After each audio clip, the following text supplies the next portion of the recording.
To follow a real trade with a ton of real money on the line just to see exactly how this thing works in the real world. Okay, let's jump right in.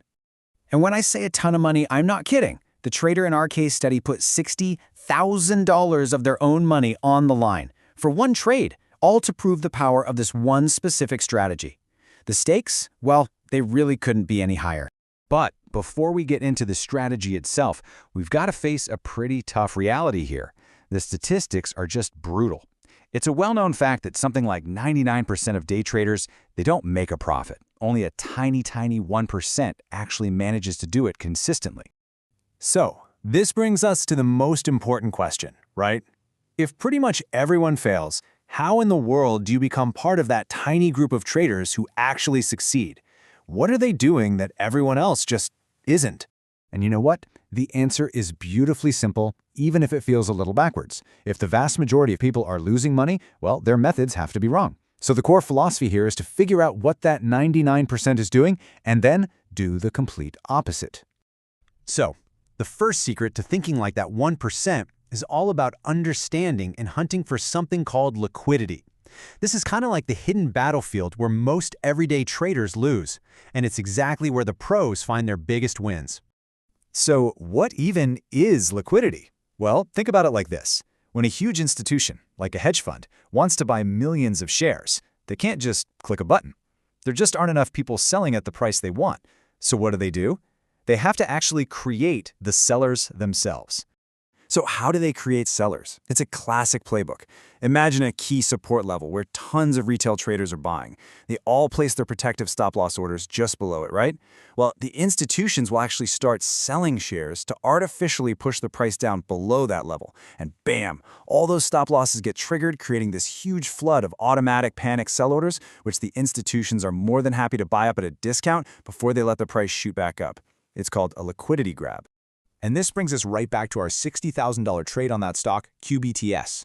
In this case, the same exact principle was at play, just in reverse. The price broke its all-time high, and that triggered a wave of buy orders from traders chasing the breakout. This created a giant pool of what we call buy-side liquidity, basically a whole bunch of buyers they needed to be able to sell to.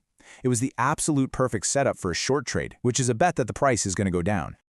Okay, so we know what these big institutions are looking for. But the next secret is figuring out where they're most likely to make their move. It's all about pinpointing that perfect spot to get into the trade. And this is absolutely crucial to remember. Our small retail trades, we barely make a ripple in the market. The real waves, the big price moves that you see, almost all of them are caused by institutional money. Our job isn't to fight their wave, it's to learn how to ride it. So how do we find their entry points? Well, a really common method is to go to a higher time frame chart, say the 4-hour chart. You look for the very first candle that kicked off a really strong explosive move down. That whole candle creates what's called a supply zone, an area where the big institutions likely sold a ton of shares. You mark that zone on your chart, and then you just patiently wait for the price to come back up to it. Now for our third and final secret. This is where it all comes together. See, having liquidity in a supply zone is great, but the absolute best trades also have a compelling narrative. A story that explains why this stock should move the way you think it will and why it should happen right now. So here was the narrative for shorting QBTS. On one hand, you had this insane hype from the AI boom, pushing the stock price to unbelievable levels. But on the other hand, the company was actually losing money, and it had a massive 5.3 times billion-dollar valuation. I mean, there was a huge disconnect between the story and the reality. So, the whole thing just screamed pure speculation. It wasn't based on solid fundamentals at all. And as the source material so perfectly puts it, speculators get scared very, very easily. That psychological weakness, that was the fuel for a potential and very sharp move down. So now we have the 3 secrets, right? We have the liquidity, we have a clear entry zone, and we have a really strong narrative. Let's see how all those pieces came together to form the actual $60,000 trade plan. The trade setup really did check all the boxes. First, the price broke its all-time high. Check, grabbing all that buy-side liquidity. Second, a clear institutional supply zone was identified on that 4-hour chart. Check. And third, the narrative of an overhyped, speculative stock. It just screamed that it was vulnerable to a big drop. Check. And here is the exact plan, an entry at $19.13. The risk was perfectly defined with a stop loss, which would limit the potential loss to about $4,200. But the reward? The reward was huge, with a first profit target that would bring in a $7,500 gain. You see, this wasn't a gamble. It was a calculated risk based on probabilities.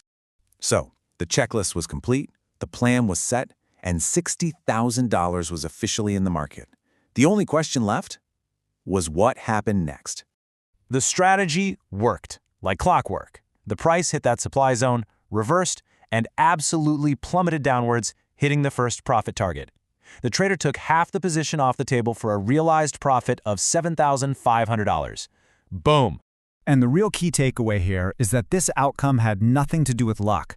It was the result of incredible patience to wait for that perfect setup, playing a game of probabilities, and having a super disciplined plan that was designed to do the exact opposite of what the losing 99% does. So that leaves us with one final thought.